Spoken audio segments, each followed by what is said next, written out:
Entonces, vamos a partir con el paralelismo de tipo sinónimo, ¿ya?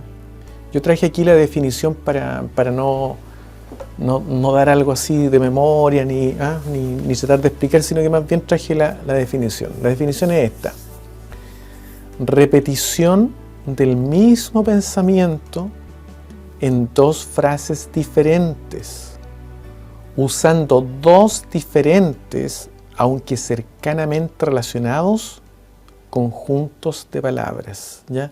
O sea, son dos frases diferentes que van a utilizar un conjunto de palabras cada frase, pero esos conjuntos de palabras van a estar relacionados.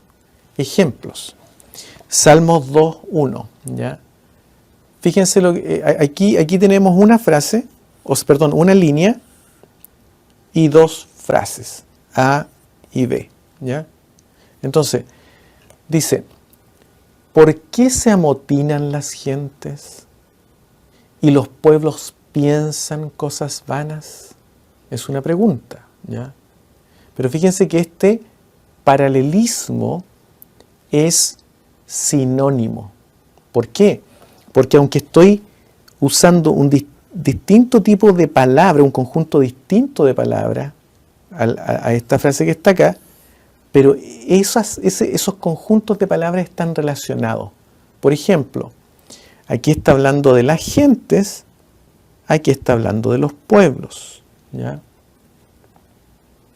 Aquí, entonces, las gentes es sinónimo de los pueblos, ¿ya? Son dos palabras sinónimas. Después dice amotinar. ¿Por qué se amotinan? Esto que está acá es sinónimo con esto que está aquí, pensar cosas vanas. Porque el Salmo está hablando de amotinarse contra Dios. Entonces, amotinarse significa juntarse, agruparse, porque queremos, hacer como una especie de reclamo, ¿no es cierto?, contra Dios, así como un motín, ¿ya? Una rebelión contra Dios. Bueno, pensar eso, siquiera hacer eso es algo vano. Entonces, por eso que el autor está tratando de hacer sinónimo a estas dos cosas: amotinar, pensar en forma vana. Me está diciendo que amotinarse contra Dios es una cosa vana. ¿Me entiende? Y habla de las gentes en general y luego de los pueblos, naciones, etnias. ¿Por qué las gentes en el mundo piensan este tipo de cosas vanas? Quererse amotinar contra Dios. ¿Cómo es posible? ¿Podría yo hacer eso? Imposible, mi hermano. Bueno, eso es lo que está tratando de preguntar aquí el autor.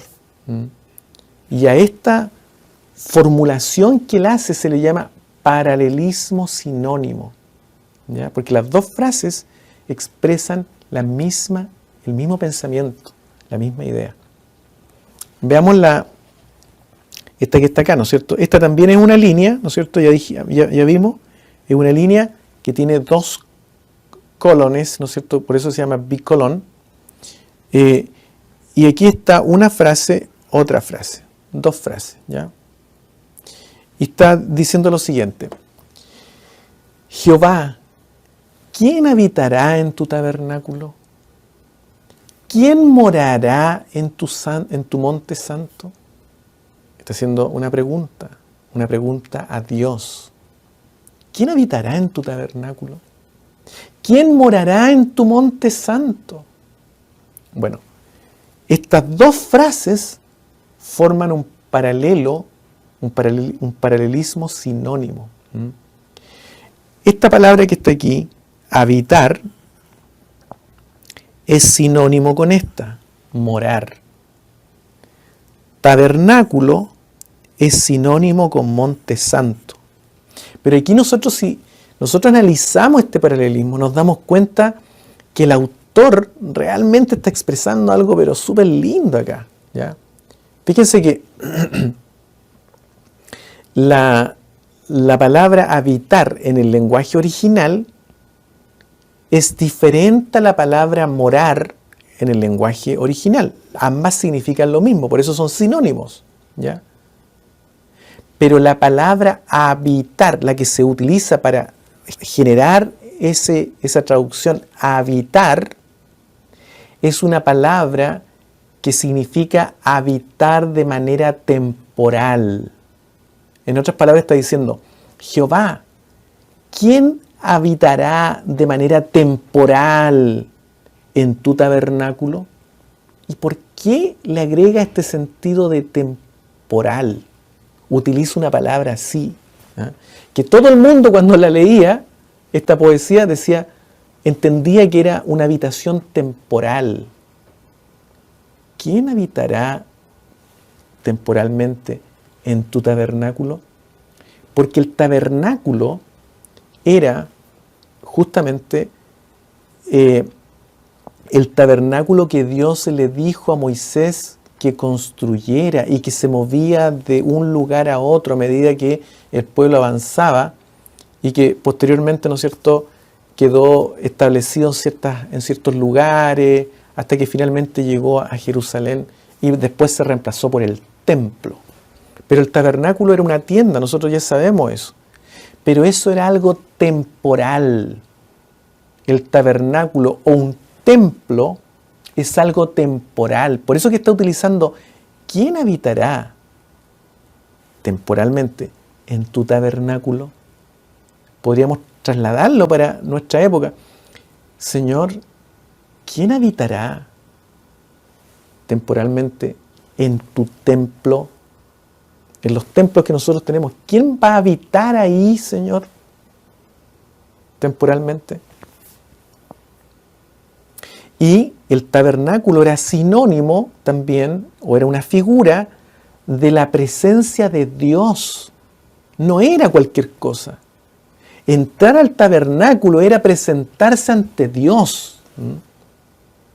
Era estar en la presencia del Señor. Cuando yo entraba al tabernáculo.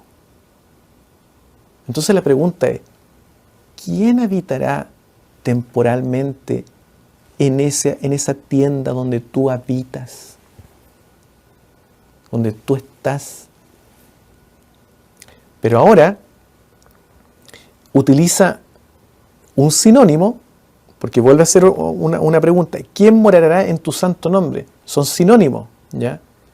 Pero la palabrita morar, la palabra morar, en el original, tiene una connotación permanente. Igual significa habitar, igual significa morar, ¿no es cierto? Y por eso se tradujo como morar.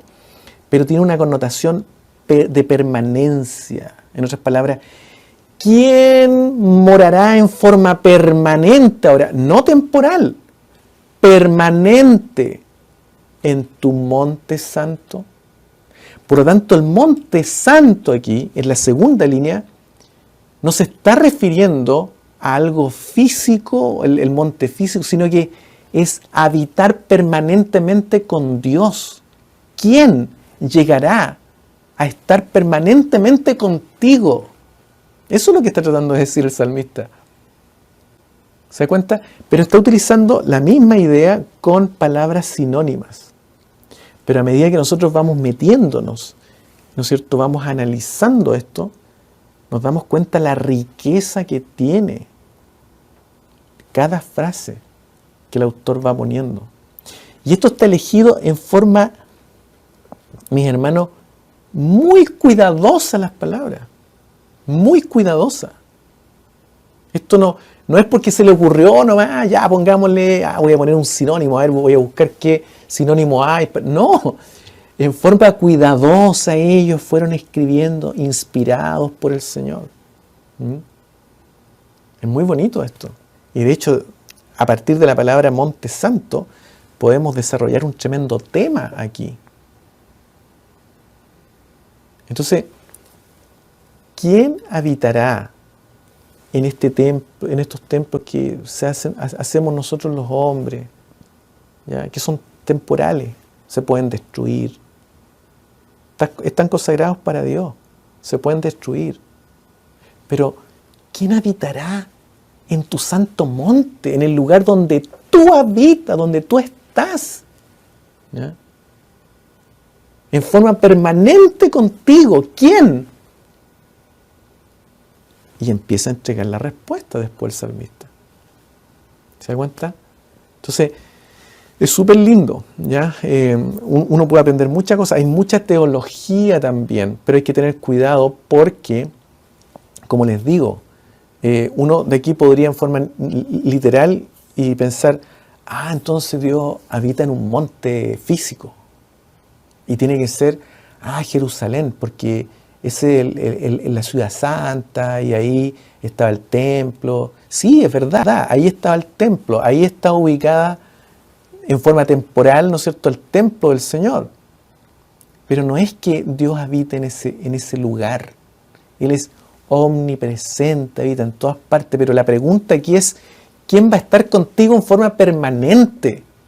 O sea, yo podría vivir en Jerusalén, pero no estar allí en forma permanente, porque en algún momento voy a morir. La pregunta del autor, que estaba en Jerusalén cuando escribió esto, es, ¿quién va a estar en forma permanente contigo, Señor, en tu santa morada, en tu santo monte?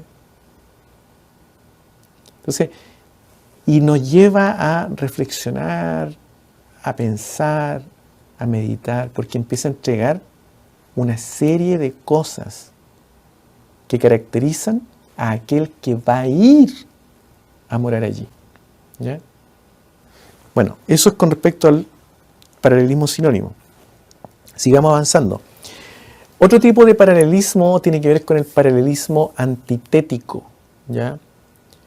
Y básicamente en el paralelismo antitético, la definición es más o menos dice lo siguiente: repetición del mismo pensamiento, pero esta vez usando dos perspectivas diferentes y comúnmente opuestas. Utiliza contrastes aquí. Contrastamos una idea con la otra, pero la idea global es la misma. El pensamiento que estoy tratando de introducir es el mismo. Por ejemplo, Proverbios capítulo 10:1. Y traje este ejemplo porque los proverbios están llenos de contrastes. O sea, si hay un lugar donde uno encuentra contrastes en la poesía, es en el libro de los proverbios. ¿Ya? Entonces, aquí nuevamente hay una línea y dos frases, ¿ya? Entonces está diciendo, el hijo sabio alegra al padre, pero el hijo necio es tristeza de su madre. Ambas frases me están entregando lo mismo, la misma idea, el mismo pensamiento, pero opuestos. El pensamiento común es que un hijo tiene un efecto sobre sus padres. Un hijo, como causa, puede ser causa de alegría,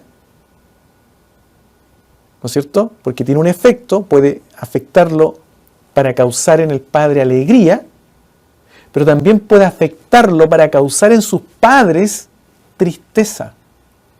O sea, alegría, tristeza. Son antitéticos, son antónimos. Son dos efectos diferentes y opuestos.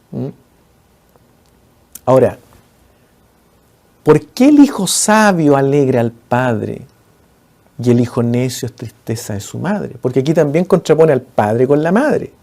¿Pero por qué? ¿No es cierto?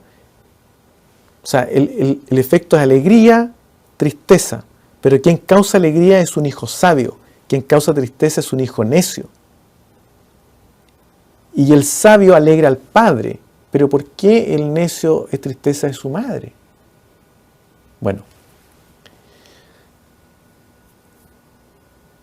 En un matrimonio antiguo, antiguamente en los matrimonios, lamentablemente, bueno, hoy día está un poquito más desarrollada esta idea, todavía hay mucho que hacer, ¿ya? Y es bueno que las sociedades se muevan hacia proteger más a la mujer, ¿ya? Porque la mujer todavía está desprotegida, pero en esa época la mujer sí que estaba desprotegida. Y cuando una mujer se casaba, tenía protección. Cuando moría su esposo, quedaba totalmente desprotegida. Y de hecho, si no tenía hijos, esa mujer podía morir sola, como viuda, ser abusada, tal vez buscar entre sus familiares, buscar entre sus amigos protección, que le dieran un lugarcito para vivir, que le dieran comida tal vez, que quedaran totalmente abandonadas las mujeres viudas. Entonces, cuando un matrimonio tenía un hijo varón, era como una manera de sentir protección en el futuro, ¿ya? Sobre todo para una mujer, tener un hijo varón, voy a estar protegida si se muere mi esposo. ¿Me entiendes? Entonces, cuando había un hijo sabio, ¿por qué era causa de alegría del padre? Porque el padre estaba tranquilo, alegre, de que si a él le pasaba algo, su mujer, su amada, iba a estar protegida. Por ejemplo, en el caso mío, ¿ya? Janet y yo, si me pasa algo a mí, si yo muero, bueno, mi hijo Reinaldo, mi hijo Alfonso, van a poder hacerse cargo de su madre y son sabios, mi hijo, así que me generan alegría. Yo sé que ellos se van a preocupar de su madre porque son niños sabios, gracias a Dios. Me generan alegría, paz, tranquilidad. Me puedo ir tranquilo, ¿me entiendes? Pero si el hijo era necio y el padre se iba, el padre moría, ese hijo necio iba a ser tristeza de su madre. ¿Por qué? Porque si la mamá quedaba viuda, no se iba a ocupar de ella. Esa mujer iba a quedar desamparada. Eso es lo que está dando a entender. Y normalmente el hombre vivía menos que la mujer en esa época. Los hombres vivían menos que las mujeres. Entonces por eso es que está contrastando esto. Un hijo sabio alegra al padre, pero un hijo necio es tristeza de su madre. Porque si muere el padre, esa pobre mujer va a sufrir y va a ver a su hijo necio que no toma cuidado de ella. Y obviamente eso es triste, pues, mi hermano. Entonces, esto también nos enseña a nosotros una enseñanza muy profunda. Pero es importante ver cómo estos paralelismos pueden ser sinónimos, pueden ser antónimos o antitéticos, como se le llama también, ¿ya? Otro tipo de paralelismo es el paralelismo sintético, ¿ya? En una línea, la segunda frase complementa o suplementa. Complementar o suplementar son parecidos, son palabras parecidas, pero complementar se utiliza cuando una idea, al unirse con otra idea, se completa, ¿ya? Es como por ejemplo a una botella, una botella, no, tenía una botella acá, pero la perdí. Una botella, yo le pongo una tapita y queda completa, ¿cierto? La botella y la tapa completa la botella, por lo tanto se complementan. Son dos ideas que al unirse generan una idea global o total, ¿ya? Una idea íntegra. no partida. La idea de suplementar es parecida, pero la diferencia es que, por ejemplo, si yo tengo una botella y está a la mitad de agua, yo le suplo agua y la dejo llena, ¿ya? O sea, es una idea no terminada que le agrego otra y queda la idea íntegra, ¿ya? Entonces, no dice lo mismo o lo opuesto, sino algo que sigue de la primera frase. Por ejemplo, en el Salmo 23:1, que dice: Jehová es mi pastor, nada me faltará. Entonces está complementando la idea de lo que es Jehová como pastor. Yo soy ese Dios altísimo actuando como pastor de una oveja. ¿Cómo es? Nada le va a faltar a esa oveja. Nada. Si yo soy oveja de ese Dios, de Jehová, y Él actúa como mi pastor, tengo la seguridad de que nada me va a faltar. Esa es la idea completa. O sea, cuando Dios hace su labor de pastor, y que Él la hace, ¿ya?, nada le falta a esa oveja, porque Él todo lo suple. Todo. Él vela por las necesidades de su oveja. O de sus ovejas, ¿ya?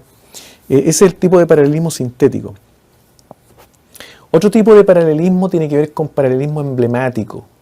Y la idea es esta: utiliza una imagen como analogía. O sea, hay una analogía. Una de las frases empleará una palabra de comparación a fin de juntar dos pensamientos que son de ámbitos distintos de la vida, y va a iluminar esa comparación una enseñanza teológica, ¿ya? Por ejemplo, aquí en el Salmo 42:1 tenemos una línea con dos frases, y esa línea dice, la primera dice: como el ciervo brama por las corrientes de las aguas. ¿Cuál es la imagen aquí? Un animalito que anhela el agua y brama por ella, ¿ya? Así, ¿no es cierto? Porque está comparando, clama por ti. De la misma manera como ese animalito, mi alma clama por ti, oh Dios. ¿Me entiendes? Es como que Dios son las corrientes de las aguas para el animalito, para el ciervo, como Dios es para mi alma. ¿Me entiendes? Entonces, la palabra bramar y la palabra clamar aquí, que están aquí, estas dos palabritas que están aquí, en el original son exactamente la misma. Es la misma palabra. Pero en el caso del español se traduce el ciervo brama, porque eso es lo que hace un ciervo, bramar, ¿ya? El ciervo no puede clamar, él lo que hace es bramar. Pero en el original, en el hebreo, esa palabra es la misma que clamar. Es la misma palabra que está aquí. Esta palabra se repite dos veces, ¿ya? Entonces, yo incluso podría decir: como el ciervo brama por las corrientes de las aguas, así brama por ti, oh Dios, el alma mía. ¿Se da cuenta? Y me genera inmediatamente una intensidad, me muestra con una imagen extraído de otra área de la vida, compara esa área de la vida, que es un ciervo bramando por su agua, con mi área de vida, que es clamar por el Señor. Compara esas dos para entregarme una imagen y para intensificar el pensamiento o lo que quiere comunicar. Insisto, Esto no es algo así que de la noche a la mañana se le ocurrió al autor. Dios lo inspiró, pero esa inspiración lo llevó a trabajar, a ocuparse, a seleccionar palabras, a pensar en una analogía. ¿Me entiendes? Incluso él mismo a pasar por una situación difícil de vida para poder explicar ciertas cosas. Entonces, es bonito lo que nos enseñan los salmos y la poesía hebrea. Otro tipo de paralelismo tiene que ver con el paralelismo quiásmico, ¿ya? Quiásmico. Esto lo voy a explicar un poquito para que ustedes lo entiendan. La palabra quiasmo o quiásmica viene de la letra griega, la chi, ¿ya? O en estadística se conoce como la chi cuadrado, ¿no es cierto? Que un test que se hace por ahí, ¿no es cierto?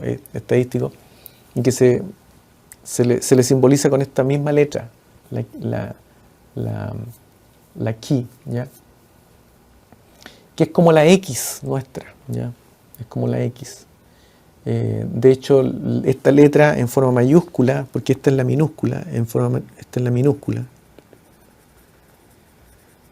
pero mayúscula es una X en griego, ¿ya? Mayúscula.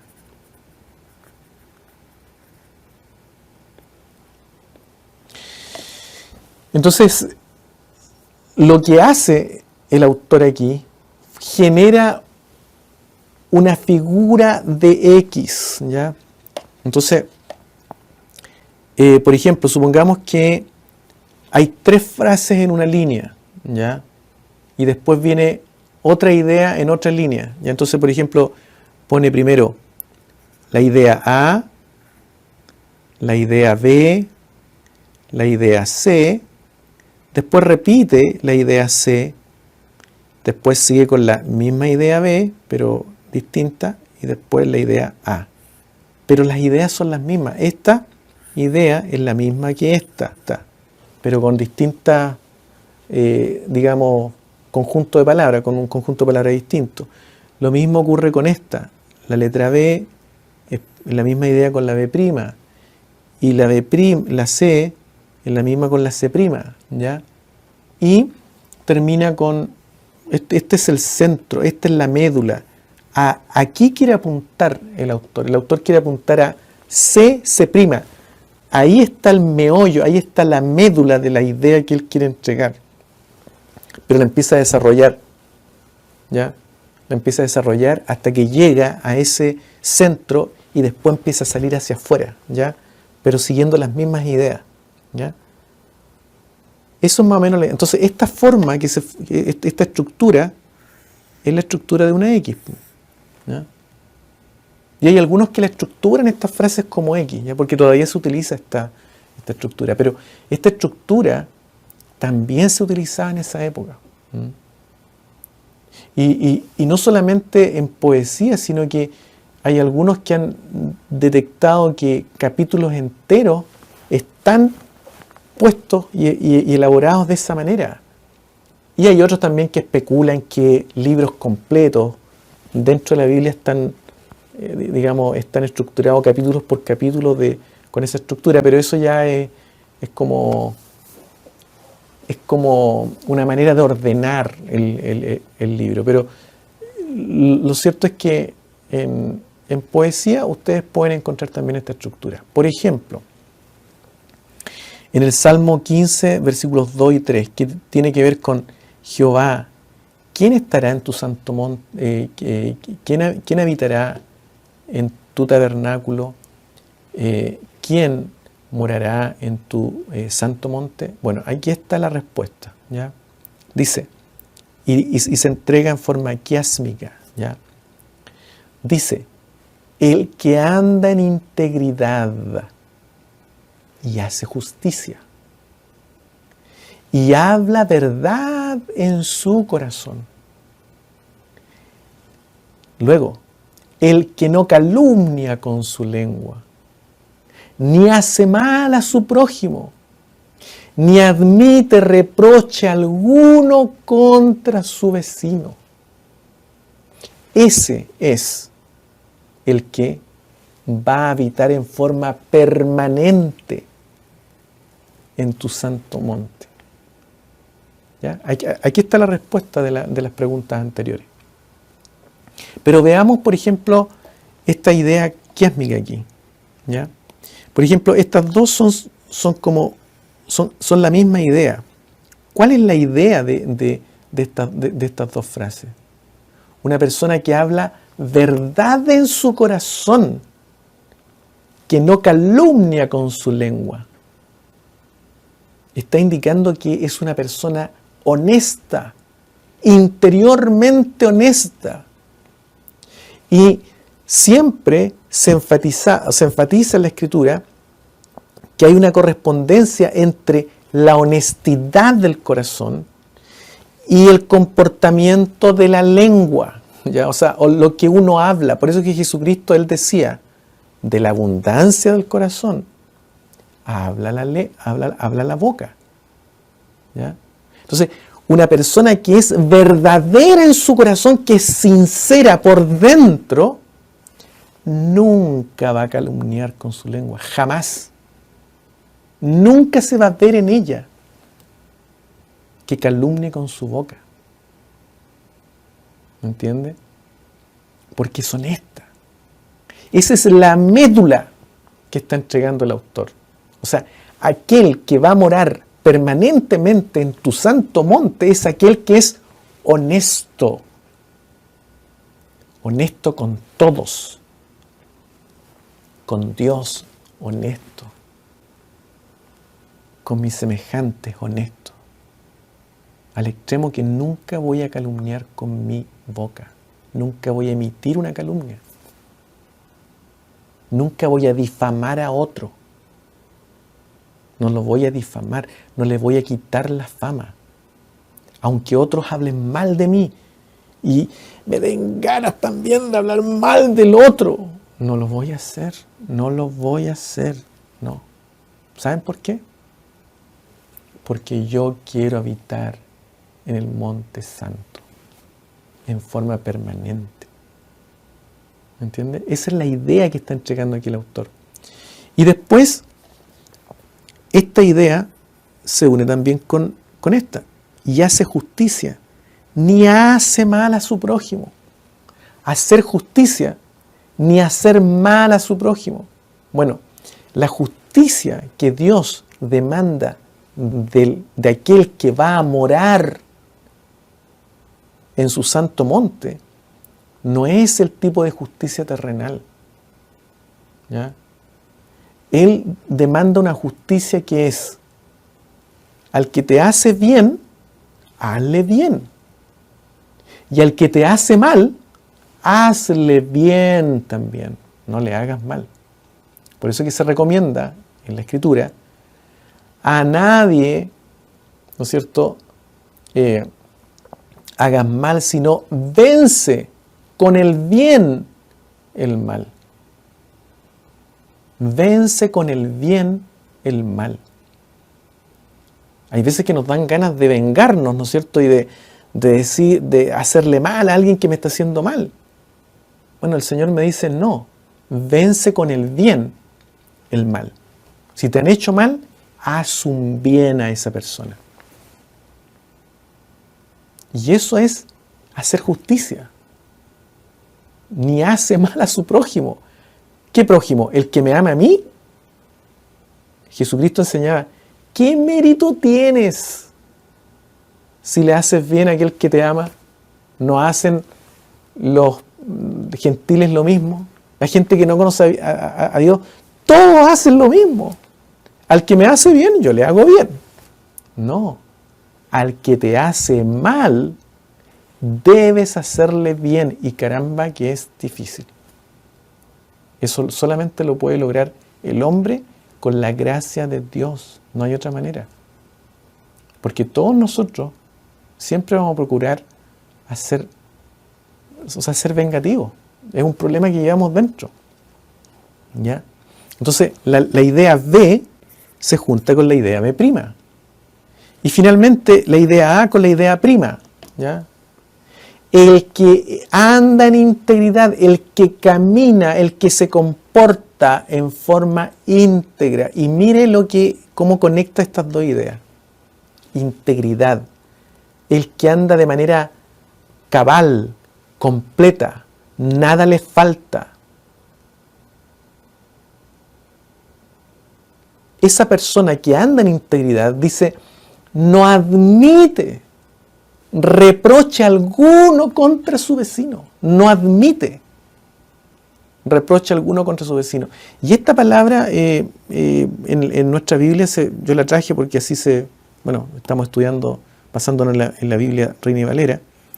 Pero esta palabra que está aquí, reproche, en el original también significa burla, escarnecer. O sea, en otras palabras dice, ni admito burla contra mi vecino. No la admito. Si alguien se viene a burlar de mi vecino, y cuando habla de vecino no se refiere al que vive al lado de mi casa, se refiere a mi prójimo, incluso a mi enemigo. O sea, imagínense el nivel de integridad que hay que tener, mi hermano. O sea, hay una persona que es mi enemiga y viene otro que también, ¿no es cierto?, le cae mal y se burla y miren, fulano, ¿supiste lo que le pasó? Ja, ja, ja, y se pone a reír y se burla y yo también caigo en lo mismo. No soy íntegro. Yo debiera decir, mira, por favor, no te burles de él. Pero ¿cómo? Si él mira lo que te ha hecho. No, pero no importa. Pero no te burles de él. Yo no quiero burlarme de él. Así que, por favor, evita tu comentario porque no quiero caer en la burla. ¿Se da cuenta lo que uno tiene que llegar? ¿Cómo uno debiera ser? Entonces la pregunta es, ¿somos así? No, pues, no somos así. Entonces, el estándar que pone aquí el salmista es elevado, mi hermano. Y es el mismo estándar que pone Jesucristo. Si esto es lo que él enseñaba, mi hermano. Jesucristo no enseñaba ninguna cosa diferente. Y esto es lo que debiera enseñarse también en las iglesias. El problema es que desconocemos la Escritura, pues ese es el problema. Pero bueno, esta es una estructura quiásmica, ¿ya? Estructura quiásmica. Otra cosa que se me olvidó aquí, que no puse, es que también hay otro tipo de característica, que la voy a anotar aquí mejor, que tiene que ver con una característica que se llama, ustedes lo conocen ya esto, son los acrósticos. También se utilizan acrósticos en los salmos, por ejemplo. Nahum también utiliza un acróstico. O sea, está dentro de la poesía hebrea los acrósticos. Por ejemplo, el Salmo 34 está escrito en acróstico, ¿ya? El Salmo 119. Si ustedes, vamos al Salmo 119, para que ustedes vean el acróstico, y porque ahí está más clarito, ¿ya? Está explícito el acróstico. Y en el caso de los otros salmos hay que meterse en el lenguaje original para mirar el acróstico, pero en el Salmo 119 está clarísimo allí. El acróstico utilizando el alfabeto hebreo o el alefato que se le llama. Alefato o alfabeto hebreo, ¿ya? Entonces, por ejemplo, en el Salmo 119 parte con Aleph, ¿ya? Que tiene ese símbolo, ¿ya? Después sigue con la Bet, que tiene ese símbolo, ¿ya? Después sigue con la Gimel, que tiene un símbolo así, ¿ya? Algo así. Y así sigue después con la Dalet, con la G, Bau, Saín, Het o Shet, ¿no es cierto? Tet, Yod, Kaf, Lamed, Mem, Nun, Samek, Ayin, Pe, Tzadeh, Kof, Resh, Sin, Tau. ¿Ya? Son 22 letras. Y cada párrafo, cada acróstico acá tiene 8 versículos. ¿Ya? Entonces, al final eso da un total de 176 versículos que tiene este Salmo 119. Pero se utilizan también mucho los acrósticos, ¿ya? en la poesía hebrea.